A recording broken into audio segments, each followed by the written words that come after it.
శ్రీకాంత్ రెడ్డి గారు అందరికీ పేరు పేరున నమస్కారం. మీ పోరాటం చాలా రోజుల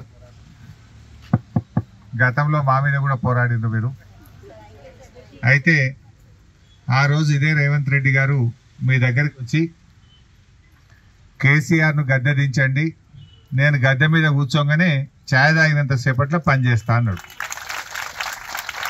మీరు ఆయన మాట నమ్మినారు. ఇంకో మాట అన్నాడు, ఒక ఎక్స్ట్రా అవర్ పనిచేయండి, బీఆర్ఎస్ ప్రభుత్వాన్ని దించడానికి ఒక ఎక్స్ట్రా అవర్ పనిచేయండి. ఇక నేను రాగానే నెల లోపల సెక్రటేరియట్లో కూర్చొని ఒక్క నెలలోపు మిమ్మల్ని సెక్రటేరియట్కి పిలుస్తా, మీకు ఛాయ్ తాగిపిస్తా, మీరు ఛాయ్ తాగేంత సేపట్లో మీకు పర్మనెంట్ ఆర్డర్లు ఇచ్చి ఇంటికి పంపుతా మిమ్మల్ని అన్నాడు. అన్నాడా? మరి నెలవాయ 12 నెలలు నిండే. మరి నెల రోజులు రేవంత్ రెడ్డి కాలేదా? ఇంకా నెల నిండలేదా రేవంత్ రెడ్డి? మహిళలు కానీ, రైతులు కానీ, పేదలు కానీ, ఈ దళితులు కానీ, బీసీలు కానీ, మైనార్టీలు కానీ అన్ని వర్గాలకు కూడా అరచేతిలో వైకుంఠం చూపించి అందరినీ నమ్మించి ఇవాళ రాష్ట్రం ఏమైపోతుందో మీరు చూస్తూ ఉన్నారు. అరే పిల్లలు చచ్చిపోతున్నారు కదమ్మా, మీరే చూస్తున్నారు. గా మధ్యాహ్న భోజనంలో అన్నం కూడా చక్కగా పెట్టక వేల మంది పిల్లలు దవాఖాన్ల పాలైపోయింది. ముక్కు పచ్చలారని పిల్లలు 49 మంది పిల్లల్ని పొట్టన పెట్టుకున్నటువంటి చరిత్ర ఈ రేవంత్ రెడ్డిది, కాంగ్రెస్ ప్రభుత్వంది. 49 మంది పిల్లలు చచ్చిపోయింది ఇప్పటికి. గురుకులాల్లో, హాస్టళ్లలో, గవర్నమెంట్ స్కూళ్ళల్లో పేదలకు సరిగా కడుపు నిండి అన్నం పెట్టలే. అన్నం ఎందుకు పెట్టాం? ఈ గవర్నమెంట్ వచ్చినాక బిల్లులు రావు. వంట వండటోళ్లకు ఏడాదైనా బిల్లు రాదు. కనీసం ఆ పప్పు దినుసులకు రావాల్సిన బిల్లులు రావు. 3 కోడిగుడ్లు పోయి 2 కోడిగుడ్లకు వచ్చింది. అంటే నీకు పాలన చేతనైతలేదు. నువ్వు ప్రభుత్వ బాగా చేస్తాం, ఎడ్యుకేషన్ను బడ్జెట్ను 15% పెంచుతా అని చెప్పిండు. మరి మొన్న బడ్జెట్లో ఎంత పెట్టిండు చూసిండు కదా, 7.3% పెట్టిండు. 7.3% పెట్టిండు. ఆ రోజు ఏమన్నాడు, మా కాంగ్రెస్ వస్తే బడ్జెట్లో విద్యకు 15% బడ్జెట్ పెట్టా, మీ అందరికీ రెగ్యులరైజ్ చేస్తా అన్నాడు. విద్యా వాలంటీర్లు అయితే తీసే పరిచిండు. ఉన్నారా ఇప్పుడు?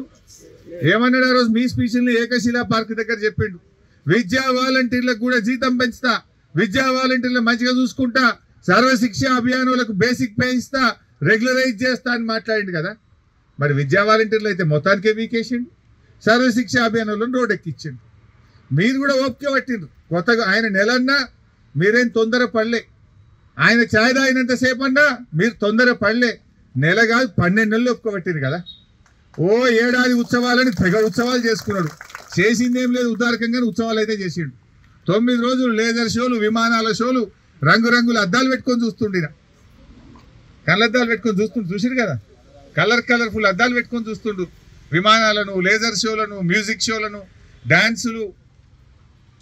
అసలు తెలంగాణ సంస్కృతినే పోయే విధంగా అన్ని ఏదో అవేమో డాన్సులు పెట్టుకున్నారు. సరే వాళ్ళు ఏమైనా పెట్టుకొని, మా కోరికల్లా మీకు ఇచ్చిన హామీ అమలు కావాలి, మీకు ఇచ్చిన మాట నిలబెట్టుకోవాలి.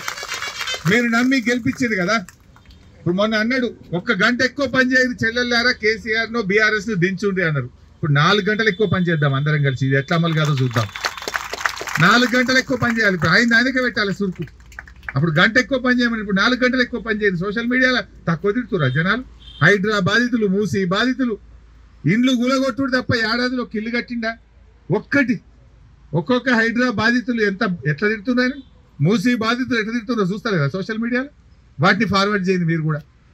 ఆయనకు కూడా అర్థం కావాలి, తెలిసి రావాలి.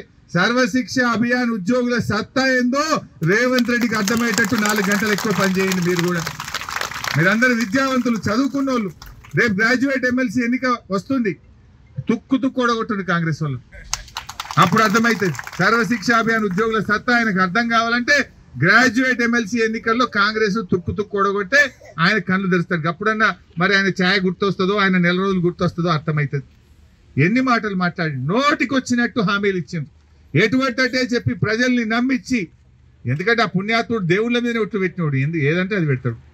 కనబడ్డ దేవుడి మీద ఒట్టు పెట్టలేదు. మొన్న 15 ఆగస్టుకు రుణమాఫీ చేస్తాను నేను పోయినా, మళ్ళా యాదగిరిగుట్ట దేవుడు అయినా నీ మీద ఒట్టు పెట్టి మాట తప్పిండు. జనరల్గా పాలకుడే పాపం చేస్తే ఆ రాజ్యానికి అరిష్టము అని పెద్దలు చెప్తుంటారు.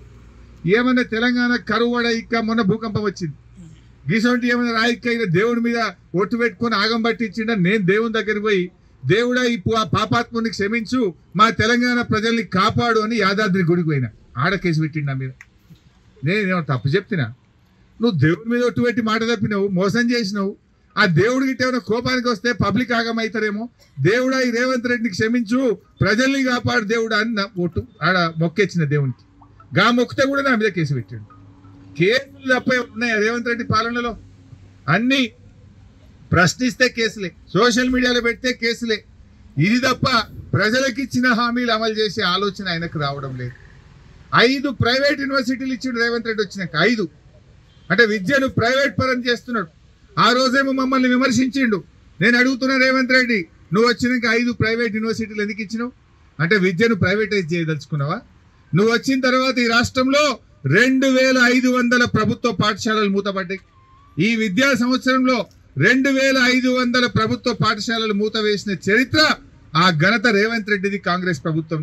సర్వశిక్ష అభియాన్ ఉద్యోగులకు ఏ మాట ఇచ్చినావో ఒక్కోసారి గుర్తు చేసుకో అని చెప్పి నేను డిమాండ్ చేస్తా ఉన్నా.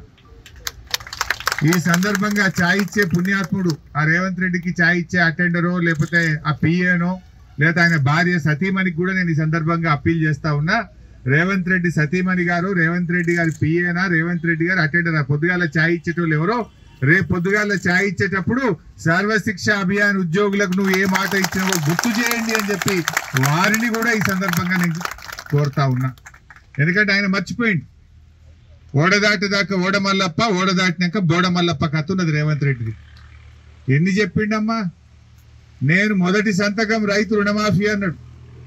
గద్దెను ఎక్కంగానే రుణమాఫీ చేస్తా, మొదటి సంతకమే రుణమాఫీ అని ఉరుకుర్రి, బ్యాంకులలో ఉరుకుర్రి, లోన్లు తెచ్చుకోండి అని రైతుల్ని రెచ్చగొట్టిండా లేదా?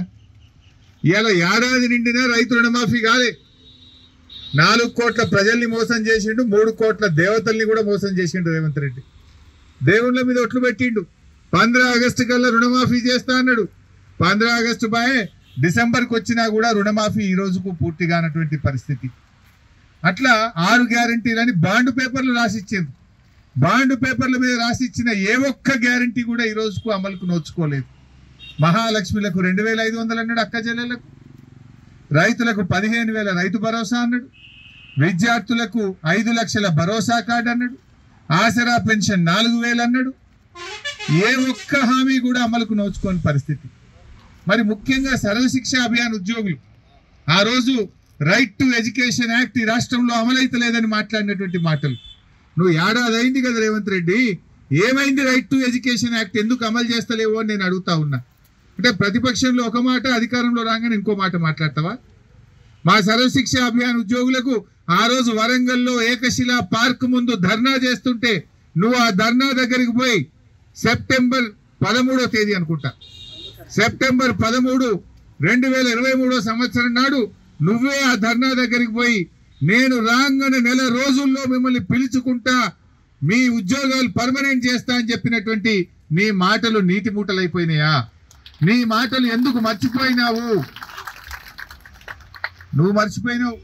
పోనీ అక్క చెల్లెళ్ళు నీ గుర్తు చేద్దామని ఇందిరా పార్క్ దగ్గరికి వస్తే అరెస్టులు చేస్తావు. అసెంబ్లీ దగ్గరికి వచ్చి నీకు దరఖాస్తు ఇస్తామంటే అరెస్ట్ చేసి మహిళలను చూడకుండా రాత్రి దాకా పోలీస్ స్టేషన్లలో పెడతావు. వేలాది మందిని అరెస్ట్ చేసిండ్రు మీరు అసెంబ్లీ దగ్గర. మీరు ఎందుకు వచ్చిండ్రు? నువ్వు ఇచ్చిన హామీని నీకు అమలు చేయడం కోసం, నీ గుర్తు చేయడం కోసం వచ్చినారు తప్ప వేరే ఇంకేమైనా పని ఉన్నదా మాకు? నీతో ఏం కొట్లాట మాకు? నువ్వు ఆ రోజు నెల లోపల చేస్తా అన్నావు, ఛాయ్ తాగినంత సేపట్లో చేస్తా అన్నావు, నెలవై 12 నెలలకు వచ్చింది. మరి నువ్వు మర్చిపోయినవేమో రేవంత్ రెడ్డి, నీకు గుర్తు చేద్దామని మా అక్క చెల్లెలు మా అన్నదమ్ములు నీ దగ్గరకు వచ్చింది. నువ్వు అరెస్ట్ చేస్తావు. నువ్వేమన్నావు? ప్రజాస్వామ్యం అన్నావు.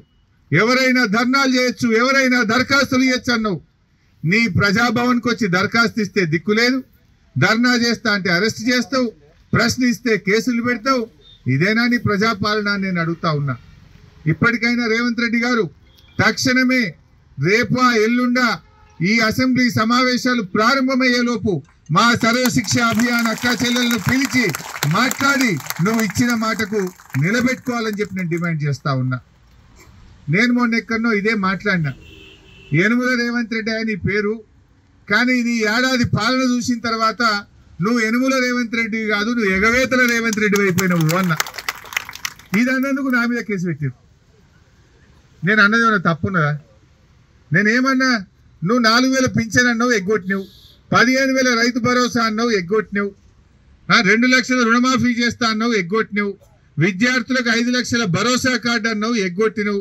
సర్వశిక్ష అభియానంలో నెల లోపల పర్మనెంట్ చేస్తా అన్నావు, ఎగ్గొట్టినావు. మరి ఎగ్గొట్టినావు నీ ఎగవేతలు అనకపోతే ఏమని అంటారా దాన్ని?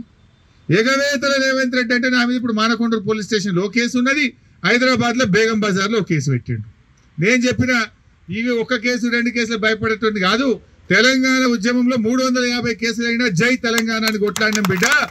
నువ్వు రేవంత్ రెడ్డి ప్రజలకు ఇచ్చిన హామీలన్నీ అమలు చేసేదాకా నిన్ను ఎగవేతల రేవంత్ రెడ్డి అనే పిలుస్తూనే ఉంటా.